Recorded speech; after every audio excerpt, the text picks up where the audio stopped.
Okay, we're going to learn the knit stitch. So the knit stitch is our knitting stitch that creates this V shape here. This is the right side of my work. Our purl stitch, which is on the other side. This one creates little bumps here. So we're going to do the side that creates these V's. So I'm going to start by holding my working yarn in my left hand, because that's usually how I knit. I'll show you the other way for a few stitches as well. So with your yarn behind your work, you're going to insert your right hook through the front of this stitch, but coming out the back.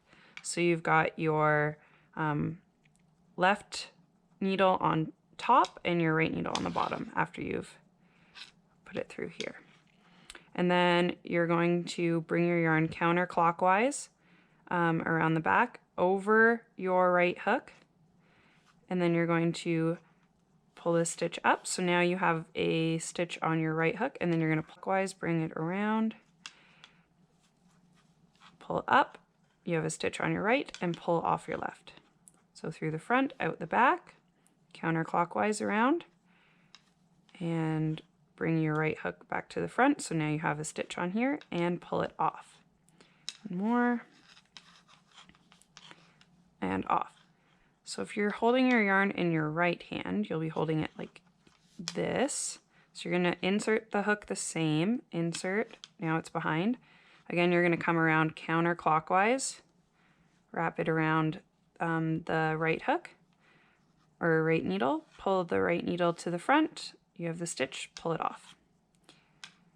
Through the back, counterclockwise around,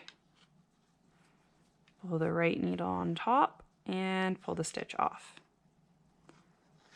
I find my tension isn't great that way, so I always go this way, but